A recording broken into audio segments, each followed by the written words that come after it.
মুহাম্মাদের শরীয়তের মধ্যে সম্মান বুঝি না, ইবাদত বুঝি না, আল্লাহ ছাড়া অন্যকে সিজদা দেওয়া পরিপূর্ণ হারাম।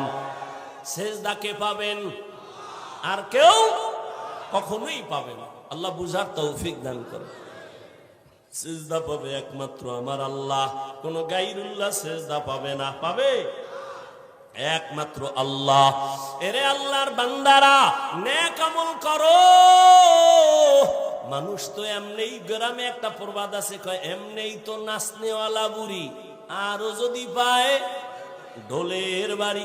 মানুষ তো এমনি আমল করতে চায় না, আবার এর মধ্যে একদল কয় বেশি আমল লাগেই না। অথচ আল্লাহ কোরআন শরীফে বলে, আমি মানুষ পাঠাইছি আমলের পরীক্ষার জন্য। আল্লাযী খালাকাল মাউতা ওয়াল হায়াতা লিয়াবলুয়াকুম আইয়ুকুম আহসানু আমালা ওয়া হুয়াল আজিজুল গফুর।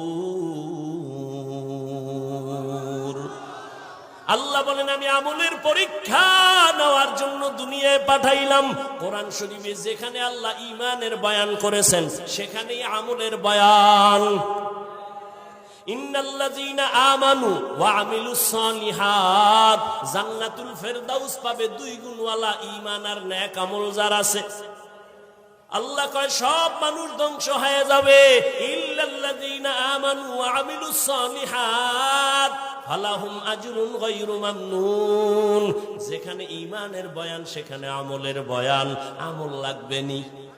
জান্নাতীরা জান্নাতে যাইয়াও খুশি, কিন্তু মনে একটা আফসোস, আর একটু যদি আমল করতে পারতাম আরো ভিআইপি জান্নাত পাইতাম।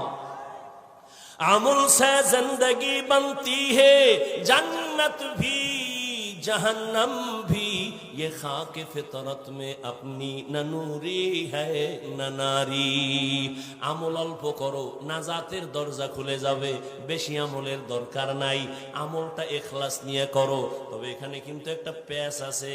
ভণ্ডরা কয়, আরে আমল তো আল্লাহর জন্যই করবা, নামাজ তো আল্লাহর জন্যই পড়বা, এমনে হেমনে পইরা লাভ কি? তাহলে নামাজের মতো নামাজ একবার পড়লেই হয়।